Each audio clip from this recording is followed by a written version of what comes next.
우리 지난 시간에 5절, 6절 말씀 중심으로 해서 우리가 예수 그리스도를 알게 되고 우리가 예수 그리스도를 믿게 된 그 사건은 마치 이스라엘 백성들이 출애굽하여 홍해가 앞에 가로놓여 있을 때 홍해가 갈라져서 그 사이가 마른 육지같이 되고 이스라엘 백성들이 그 사이를 마른 땅처럼 통과한 그 사건과 동일한 기적이다.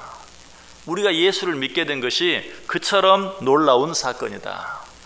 그러므로 우리는 그 사실을 생각하면서 늘 하나님을 찬양해야 하고 늘 하나님께 감사하며 살 수 있어야 된다라고 말씀을 드렸어요. 그런데 오늘 본문에 보면 우리가 하나님을 찬양하며 살아야 될 더 놀라운 이유가 기록되어 있는 것을 보게 돼요. 7절 보시기 바랍니다. 그가 그의 능력으로 영원히 다스리시며 그의 눈으로 나라들을 살피시나니. 하나님께서 우리를 구원해 주신 사건도 정말 놀라워요. 마치 이스라엘 백성들을 출애굽시켜서 홍해를 건너게 하시고 그들을 쫓아오는 이스라엘 백성들은 그 바다에 수장시켜 버리신 그 사건처럼 놀라운 사실이, 그러나 그보다 더 놀라운 사실은 그렇게 해서 구원하신 우리들을 그것으로 끝나지 아니하시고 끝까지 지켜주시고 돌보아 주신다라는 사실이, 우리를 구원해 주신 것으로 출애굽시키신 것으로 끝내시는 것이 아니라 끝까지 우리를 다스려 주시고 지켜주신다. 우리는 누가 우리를 다스린다는 말을 별로 좋아하지 않죠. 왜냐하면 우리는 침략자들에 의해서 너무 부당한 비민주적인 방법으로 다스림을 당했고 착취를 당해 보았기 때문에 누가 우리를 다스린다라는 말을 별로 좋아하지 않아요. 그러나 하나님이 우리를 다스리시는 것은 그런 다스림과는 근본적으로 다른 것이, 하나님의 다스림에는 참 평안이 있고 참 기쁨이 있고 참 쉼이 있는 그런 다스림이, 일방적으로 위에서 아래로 짓누르는 그런 다스림이 아니라 우리를 지켜주시고 보호해 주시고 평안케 해주시는 그런 다스림이다. 우리 하나님께서는 하나님의 당신의 그 주권적인 뜻으로 말미암아 구원하신 우리들을 구원해 주신 것으로 끝나지 아니하고 그처럼 다스려 주심으로 참 기쁨과 참 평안을 누리게 해 주신다. 그러므로 우리는 이 하나님께 감사하고 이 하나님을 찬송할 수 있어야 한다. 부모의 은혜가 왜 큽니까? 우리를 낳아주셨기 때문에. 그렇죠? 그러나 그 부모에게 감사하지 못하는 사람도 있어요. 어떤 사람? 낳아주셨는데 어떤 이유에서든지 그 자녀를 버려버린 사람. 그 자녀는 어때요? 그 부모를 원망합니다. 왜? 낳아만 놓고 길러주지 않았기 때문에. 육신의 부모는 그럴 수 있어요. 그러나 우리 하나님은 어때요? 그런 법이 없다는 것이죠. 우리를 구원해 주신 것으로 끝나지 아니하고 끝까지 책임져 주신다. 끝까지 양육해 주시고 끝까지 다스려 주신다라는 것이. 또 부모의 은혜를 생각할 때 낳은 정, 기른 정. 자, 낳은 정이 큰가 기른 정이 큰가? 대답하기가 쉽지 않아요. 낳은 정도 크고 기른 정도 커요. 무엇이 더 중요하고 무엇이 더 크다라고 말할 수 없어요. 그런데 우리 하나님은 어때요? 낳아주셨을 뿐만 아니라 길러주시기까지 하셨다. 그 은혜가 얼마나 큰가. 부모도 물론 그렇긴 하지만 부모가 자녀들을 길러주고 끝까지 책임져 주는 데는 몇 가지 제약이 있어요. 그 한 가지는 아무리 부모가 자식을 잘 길러주길 원해도 자식이 따라주지 않으면 소용이 없어요. 이 세상에 있는 모든 부모가 자식을 다 잘 기르기를 원하지 잘못 기르기를 원하는 부모가 어디 있겠어요. 그러나 잘못되는 경우도 많아요. 왜? 그 자녀가 따라주지 않기 때문에 그래요. 그래서 일상에 자식을 이길 부모가 없다라는 그런 말도 있잖아요. 자녀가 따라주지 않으면 부모는 자녀를 책임져 주고 싶지만 책임져 줄 수 없는 거예요. 또 그 자녀가 부모를 아무리 잘 따라준다 할지라도 부모가 늙고 병들어서 더 이상 자녀를 어떻게 돌봐줄 수 없게 되면 어때요? 역시 더 이상 자녀를 책임져 줄 수 없는 거예요. 아무리 부모가 늙고 병들어도 그래도 살아만 계신다면 눈빛으로라도 내가 너를 사랑하고 내가 너를 위해서 기도한다 하는 마음으로 격려해 줄 수 있어요. 손 한번 꽉 잡아주는 것만으로도 그 자녀에게 힘이 되어줄 수 있어요. 그러나 이 세상을 떠나가 버리면 정말 그 자녀를 위해서 더 이상 아무것도 할 수 없어요. 그런데 이 세상 모든 부모는 언젠가는 그 자녀 곁을 떠나가야 돼요. 결국 무슨 말이에요? 그 어떤 부모라도 자녀를 끝까지 책임질 수 있는 부모는 없다는 것이. 그러나 우리 하나님은 어떻습니까? 우리를 구원해 주실 뿐만 아니라 끝까지 당신의 나라, 영원한 그 하나님의 나라에 이르는 그 순간까지, 아니 그 이후에까지라도 우리 하나님은 우리와 함께 하시고 우리를 책임져 주신다라는 것이. 그래서 오늘 본문 7절은 계속해서 뭐라고 말합니까? 거역하는 자들은 교만하지 말지어다. 우리가 때때로 이런 하나님의 은혜와 사랑을 거역하고 하나님을 멀리할 때가 있어요. 그럼에도 불구하고 우리 하나님은 어떻게 하신다고요? 부모는 자식이 거역하면 어떻게 할 방법이 없어요. 그러나 우리 하나님 아버지는 우리가 거역해도 끝까지 책임져요.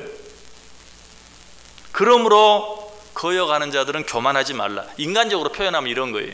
거역하는 자들은 까불지 말아라, 이런 말이에요. 여기서 거역하는 자가 누구입니까? 이 말씀의 대상은 두 가지로 생각해 볼 수 있는데, 그 첫 번째는 하나님의 사랑을 거부하고 그의 권고를 듣기를 좋아하지 않는 바로 우리들 자신. 하나님 우리를 구원해 주셨는데 때때로 육신의 어떤 부모의 자녀들이 그러하는 것처럼 그 하나님의 말씀에 순종하고 그 하나님의 말씀대로 살기를 거부해. 그리고 내 마음대로 살려고 해. 그런데도 어쩔 때는 아무런 문제가 없는 것처럼 느껴져요. 아니, 하나님의 명령에 거부하며 사는데도 어떤 일이 더 잘 되기도 하고 형통하는 것처럼 느껴질 때도 있어요. 그럴 때는 우리는 어떻게 합니까? 교만해져요. 뭐 내 마음대로 살아도 별 문제가 없네. 그러나 하나님은 그런 자들 향해 말하는 거예요. 거역하는 자들은 교만하지 말아라. 무슨 말입니까? 내가 그 거역하는 자들은 어떤 방법으로든지 나는 그냥 내버려 두지 않는다. 반드시 내게로 돌아오게 만들고야 말겠다. 자, 이 일을 위해서 하나님께서 어떻게 하십니까? 처음에는 오랫동안 참고 기다려 주시죠. 그래도 되지 않으면 또 기다려 주시죠. 그래도 되지 않으면 다시 한번 기다려 주십니다. 우리들이 왜 교만해집니까? 하나님이 너무 오래 기다려 주시고 하나님이 너무 오래 참아 주시니까 우리가 교만해지는 거예요.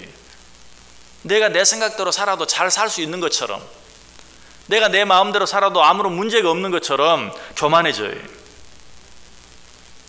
그러나 끝까지 하나님의 뜻을 거역하고 돌아오지 않으면 하나님께서는 어떻게 하십니까? 눈물을 흘리시면서 매를 드실 수밖에 없는 거예요. 왜? 하나님은 우리에게 약속하셨어요. 내가 너를 책임지겠다. 내가 너를 절대로 내버려 두지 않겠다. 어떻게 해서든지 네가 내 안에 돌아오게 하고야 말겠다. 그러므로 기다리고 또 기다리고 다시 한번 기다려 주시지만 끝까지 돌아오지 아니하면 매를 둘 수밖에 없다. 그러므로 너는 교만하지 말고 속히 돌아오라 라고 우리에게 말하고 있는 것이. 자, 여기에서 거역하는 자들이 누구를 말하는가? 우리 자신을 말하기도 하지만 또 한 부류는 우리를 넘어뜨리기 위해서 늘 악한 괴계를 행하는 악한 자들, 악한 영들, 그들을 향해서도 말씀하고 있어요. 악한 자들은 하나님을 믿고 하나님의 뜻대로 살려고 하는 자들을 절대로 그냥 내버려 두지 않아요. 어떻게 해서든지 그들을 하나님으로부터 멀어지게 만들기 위해서 애를 써요. 근데 하나님은 이제 그들을 향해서 말해요. 저들은 내가 택한 자들이다. 나는 내가 택한 자들을 끝까지 책임진다. 그러므로 너희들은 저들을 넘어뜨리기 위해서 애쓰고 또 그런 일들이 너희 뜻대로 마음대로 되어지는 것 같다고 해서 교만하지 말아라. 나는 절대로 그들을 너희 손에 끝까지 맡겨두지 않겠다. 라는 그런 말씀이에요. 여러분, 우리가 또 왜 넘어지고 실족합니까? 악한 자들이 잘 되는 것처럼 보일 때 우리는 실족해요. 그러나 우리는 그런 것 때문에도 실망할 필요가 없어요. 오늘 하나님께서 말씀해요. 그런 자들을 향하여 하나님을 거역하는 너희들 교만하지 말아라. 하나님의 뜻에 거스리는 너희들 교만하지 말아라. 하나님을 사랑하는 자들 괴롭히고 힘들게 하는 너희들 교만하지 말아라. 나는 내가 택한 자들을 끝까지 책임지겠다. 그러므로 너희들 끝까지 교만하고 그들을 끝까지 괴롭히면 내가 가만두지 않겠다 하는 그런 말씀이. 그래서 시편 1편에서는 뭐라고 말합니까? 대저 의인의 길은 여호와께서 인정하시나 악인의 길은 망하리로다. 악인은 잘 되는 것 같지만 망할 수밖에 없어요. 왜? 하나님께서 의인들을 괴롭히는 악인들을 절대로 끝까지 내버려 두지 아니하시기 때문에. 우리는 이 하나님의 은혜를 사랑하며 살아야 돼요. 이 하나님의 은혜를 사랑하며 사는 자들, 이 하나님의 은혜를 믿는 자들은 어떻게 해야 합니까? 오늘 8절은 말합니다. 만민들아 우리 하나님을 송축하며 그의 찬양 소리를 들리게 할지어다. 하나님 여러분을 택하시고 여러분을 끝까지 책임지시는 것 믿으십니까? 그 어떤 악한 세력이 여러분을 괴롭힌다 할지라도 일시적으로 그들이 이기는 것처럼 보일 수는 있지만 절대로 그들이 영원히 이기도록 내버려 두지 않는다는 사실 믿으십니까? 그러면 어떻게 해야 된다고요? 하나님을 찬양하라, 하나님을 송축하라 라고 이야기하고 있어요. 아직도 우리가 왜 하나님을 찬송해야 되는지 그 이유가 이해되지 않는 분 계십니까? 9절에 한 번 더 말씀합니다. 그는 우리 영혼을 살려두시고 우리의 실족함을 허락하지 아니하시는 주시로다. 하나님은 우리를 살려주실 뿐만 아니라 우리에게 생명을 주실 뿐만 아니라 우리가 실족하는 것을 결코 허락하지 아니하신다. 잠깐 넘어지는 것처럼 보일 때가 있어요. 휘청할 때가 있어요. 그러나 우리가 완전히 넘어지도록 결코 허락하지 아니하신다. 우리말로 하면 땅 끝까지라도 쫓아가서 우리 그의 영혼을 살려주시고 우리가 영원토록 그 안에서 기뻐하며 즐거워하며 살아갈 수 있도록 우리와 함께 하신다. 여러분 이 하루 어떻게 살기를 원하세요? 이 하나님 믿고 사시길 바랍니다. 그리고 이 하나님을 찬송하며 사시기를 바랍니다. 찬송하는데 어떻게 찬송하더라고요? 그 소리가 하늘에까지 들리도록. 우리가 하나님을 찬송하는 것을 우리 주위의 모든 자들이 보아할 수 있도록 하나님께 찬송하고 그리고 하나님을 송축하며 살아갈 수 있는, 그렇게 할 때 우리를 살려주실 뿐만 아니라 우리의 실족함을 영원토록 허락하지 아니하시는 그 하나님의 은혜를 온 몸으로 느끼며 살아갈 수 있는 복된 하루 되시기를 주님의 이름으로 간절히 축원합니다. 기도하겠습니다. 하나님 감사합니다.